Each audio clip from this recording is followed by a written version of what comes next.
All right. So we already described the overdeveloped state in Pakistan that had a structural imperative.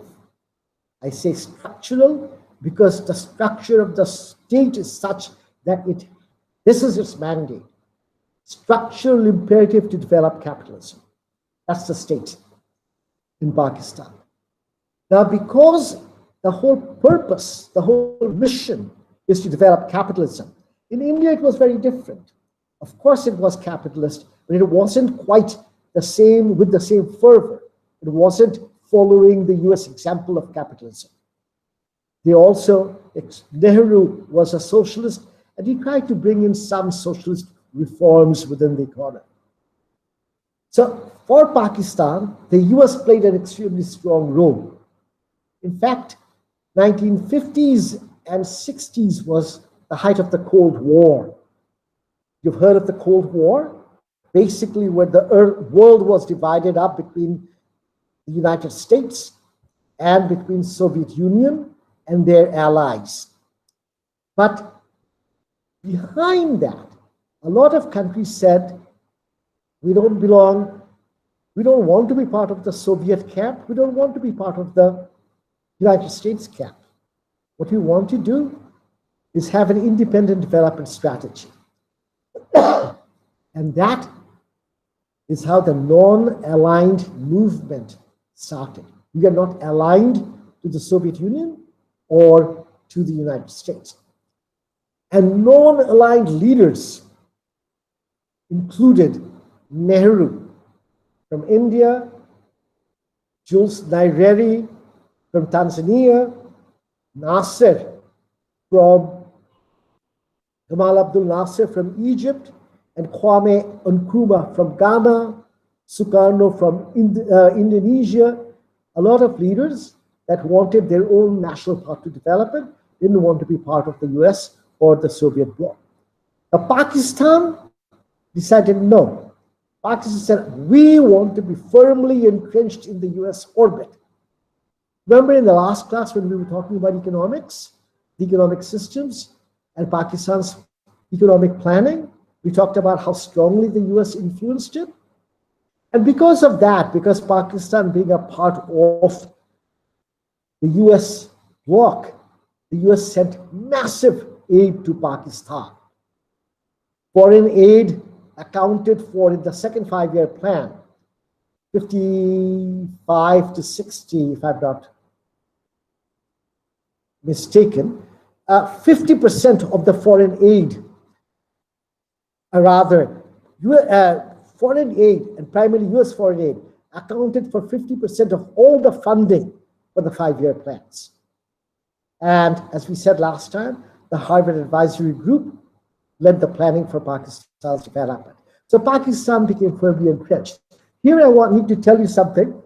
It was because of that close alliance with Pakistan, and of course there were other developments later on, that in 1971, even though the great overwhelming majority of Americans supported our war of independence, the US government still felt strongly that because of Pakistan's alliance with them, they should be supporting Pakistan. Until the end, remember, they were ready to send in the 7th Fleet to fight in favor of Pakistan, to save Pakistan army in Bangladesh. Anyway, so foreign aid played a huge, and Cold War politics played a huge role in the development of the Pakistan state and in where Pakistan stood.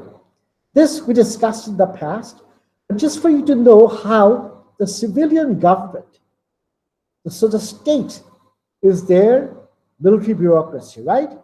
And initially they tried to work through democratic principles. But seeing how democracy floundered in Pakistan, 47, Jinnah was there, Liaquat Ali Khan Prime Minister. 51, Liaquat Ali Khan assassinated.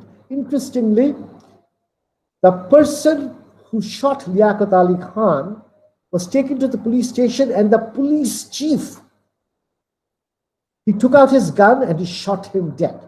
So there was no questioning or anything.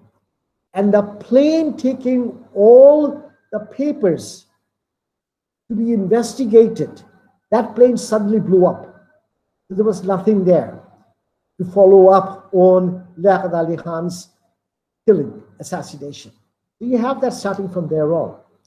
So look, 51, Khaja Nazimuddin becomes prime minister. 53, Ghulam Muhammad dismisses Prime Minister Khaja Nazimuddin. 54, First Constituent Assembly is dissolved. 55, Second Constituent Assembly convened. 55, another prime minister, General Iskandar Mirza becomes Governor General. New constitution, Sarwardi becomes prime minister. Hussein Sheikh Sarwardi removed as prime minister. Iskandar Mirza imposes martial law. And then finally, in 58, Ayub Khan becomes the martial law administrator and the president of Pakistan. So initially, the state was trying to create some semblance of democratic civilian rule. But just look at the results of that. It totally failed. And ultimately then, the state came into the forefront.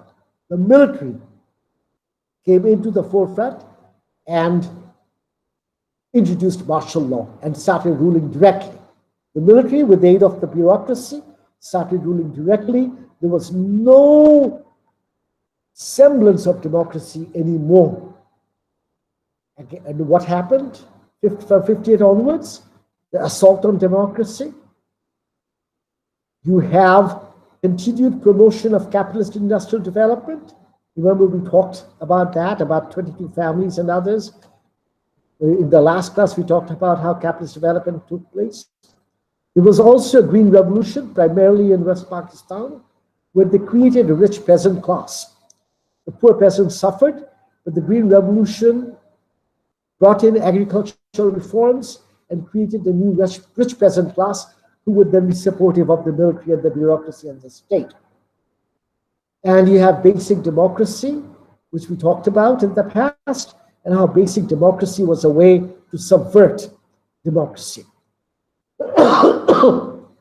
So what you have from 58 to 71 is no democracy, military bureaucracy completely ruling. And that is what the state looked like in Pakistan, a military bureaucratic state. And I raise this because you'll have to understand in 1971, a big reason for our independence movement was that we wanted to get out of that. But remember what happened in 1975. The military came back into power. And you'll have to ask yourself, did we go back to a military bureaucratic state in 1975, away from what the promise of the War of Independence was?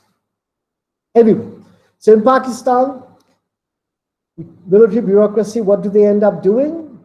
The new class formations, capitalist development, 22 families, green revolution, wealthy class, peasant class in West Pakistan, and some, not really wealthy, but better off peasant classes who supported the Muslim League at that time. State funding, contracting, giving rise to a group of wealthy urban people. Industrialization created working class. And here the working class that was created primarily in West Pakistan and to some extent in East Pakistan, their wages became low. So it wasn't just regional disparity that emerged.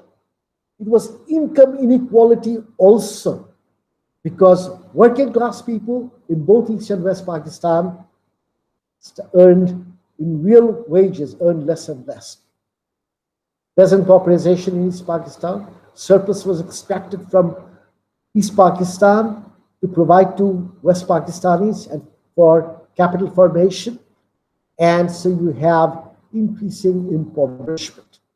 So once again, capitalist development, extremely wealthy capitalist class, some rich middle class, but for the great majority of the people, it was increasing impoverishment. And to maintain this, the ideology that the state used was Islamic solidarity and Muslim nationalism. Do not speak against our state, because our state is an Islamic state, and if we say anything against the state, then you must be anti-Islam. This was the logic that they used. This was the ideology that they used. In addition, we talked about this in a couple of classes earlier. There was a general consideration in West Pakistan that had started with the English, that the Bengalis were weak, we were lazy, we were inferior, and in addition, we were less Muslim than they were because we were far closer to the Hindus. All right? So we'll have far more discussions, further discussions on this when we meet in our small discussions groups in class. But just a couple of things. When we talk about the military bureaucracy, we already talked about the bureaucracy in last classes, but just to give you another idea, another little matrix on the representation in the army. See, for the most part, army, East Pakistanis, in terms of total percentage of officers, only 1.5. Navy, only 1.2. Air Force, a little better, but only 8.6. So East Pakistanis were not in the military at all. That's another good indication.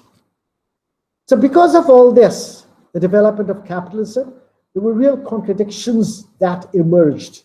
Contradictions that could not be resolved within the framework of Pakistan anymore. The rise of capitalism in Pakistan led to increased poverty amongst the rural peasantry.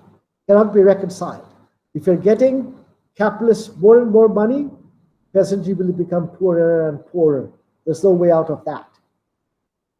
Declining real wages for working class, and especially in East Pakistan, if the non-Bengali factory owners are going to make more and more profits, then the Bengali workers will get less and less.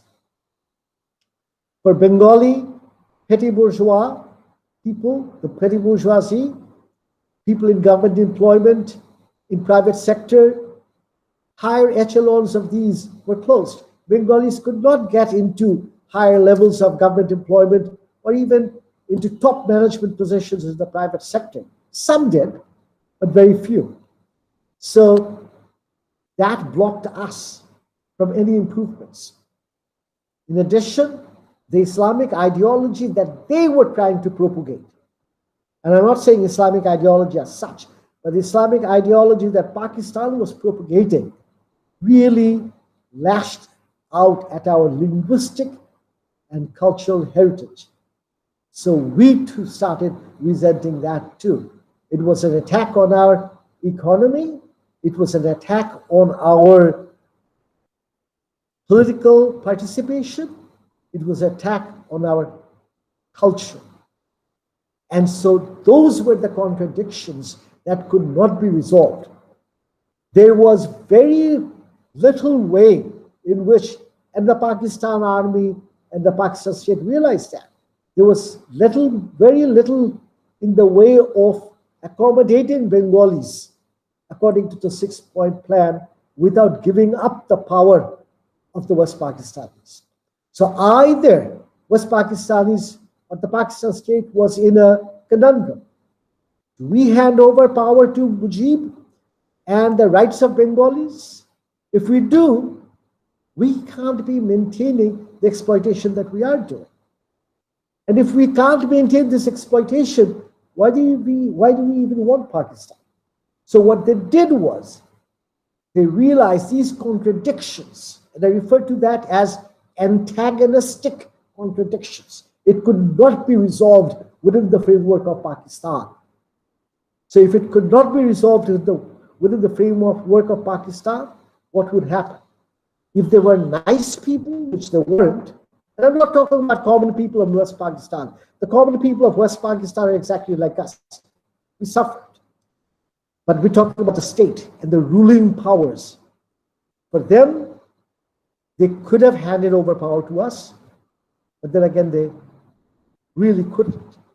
So that is why the military answer, the genocide in East Pakistan, was their last attempt at holding on to their power. So these antagonistic contradictions led to the explosion that destroyed Pakistan, and for us, finally, we were able to have our own independent country. We could not, and I'm not talking about even independence as in a new country, we could not have been a country or even a region with full freedom if we had been part of Pakistan. So,